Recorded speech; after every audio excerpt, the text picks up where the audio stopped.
Hai semuanya, mungkin kamu pernah merasa terjebak dalam rutinitas yang monoton. Bangun pagi, berangkat kerja atau kuliah, pulang, lalu tidur. Begitu terus setiap hari. Hidup terasa hambar, seolah kamu hanya menjalani skenario yang sudah ditentukan, bukan menukangi takdirmu sendiri. Di tengah perasaan hampa itu, seringkali muncul pertanyaan besar. Apa sih sebenarnya passionku?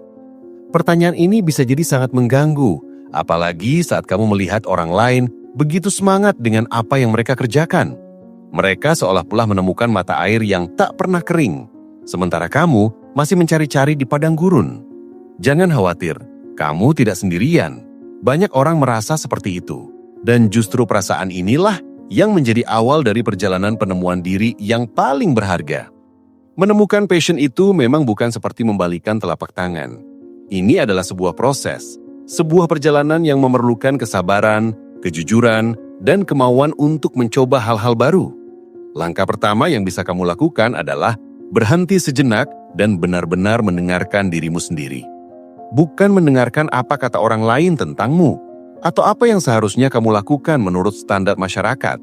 Dengarkan suara hati yang paling dalam. Coba ingat-ingat, saat kamu masih kecil, apa hal yang paling kamu suka lakukan? Apakah kamu suka menggambar sampai lupa waktu? Atau mungkin kamu suka membaca buku cerita fantasi dan membayangkan dirimu sebagai tokoh utamanya?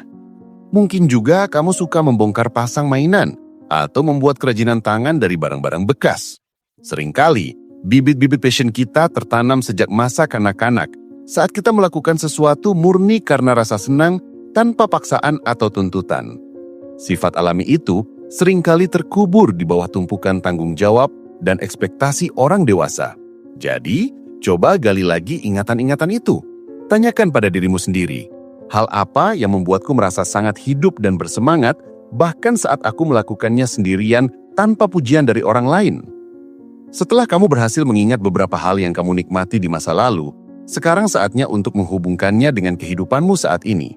Mungkin kamu suka menggambar, tapi sekarang kamu bekerja sebagai akuntan. Apakah itu berarti passionmu sudah mati? Tentu tidak. Kamu bisa mulai lagi dengan hal-hal kecil.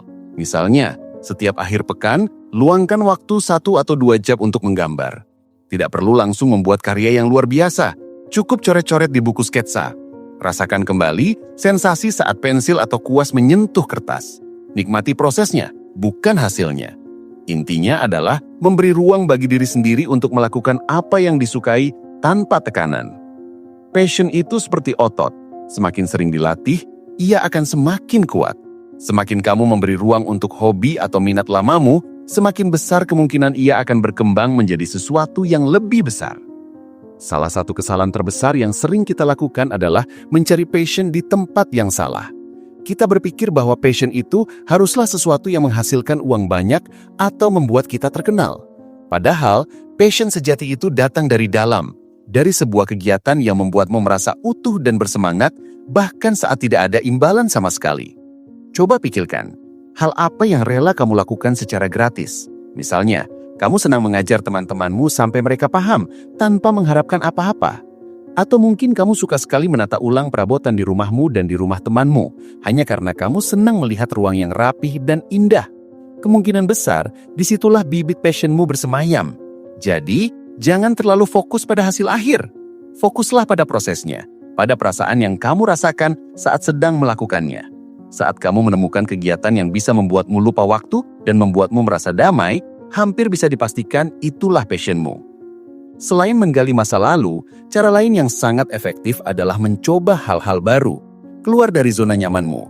Kalau biasanya kamu hanya pergi ke mall atau kafe, coba sesekali ikut kegiatan sosial. Misalnya menjadi sukarelawan di panti asuhan atau di komunitas lingkungan.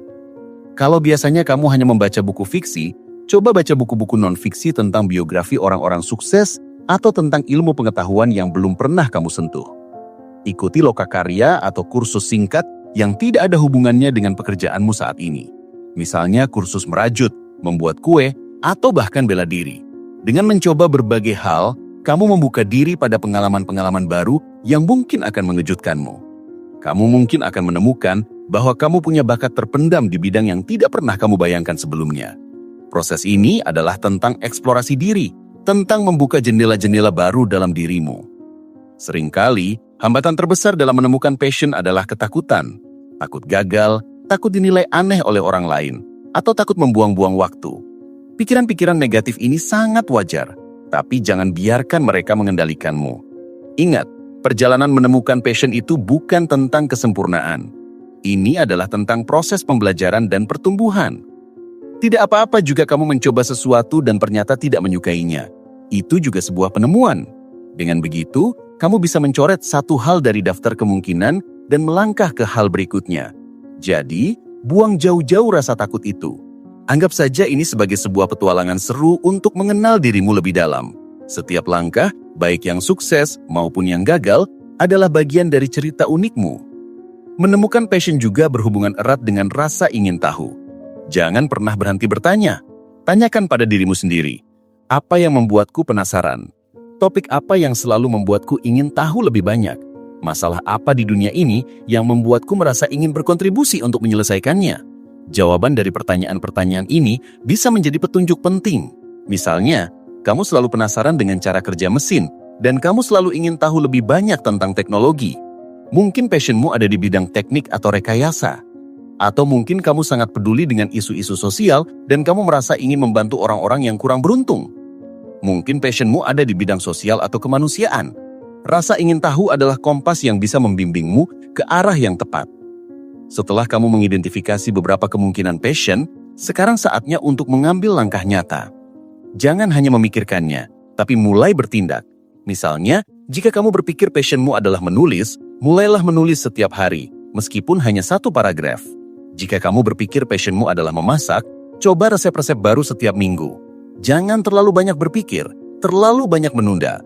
Mulailah dari hal yang paling kecil dan konsisten melakukannya.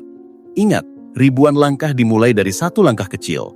Saat kamu mulai bertindak, kamu tidak hanya menguji apakah itu benar-benar passionmu, tapi kamu juga membangun kebiasaan yang akan membantumu berkembang. Konsistensi adalah kunci, karena passion itu tidak akan tumbuh di tanah yang tidak diolah. Terakhir, penting untuk diingat bahwa passion itu bukan sebuah tujuan akhir. Passion adalah sebuah perjalanan yang terus berkembang seiring dengan pertumbuhan dirimu. Passion bisa berubah, bisa bersifat. Seseorang yang dulu passionnya di bidang musik, mungkin beberapa tahun kemudian passionnya bersifat ke bidang seni rupa. Itu hal yang sangat wajar. Jadi, jangan tertekan jika passionmu saat ini tidak sama dengan passionmu di masa depan. Nikmati saja prosesnya, dan teruslah belajar. Jadikan hidupmu sebagai sebuah eksplorasi tanpa henti. Dengan begitu, kamu tidak hanya akan menemukan passionmu yang terpendam, tapi juga menemukan dirimu yang sejati. Jadi, mulailah sekarang. Dengarkan suara hatimu, coba hal-hal baru, dan jangan pernah takut untuk memulai. Petualanganmu baru saja memulai.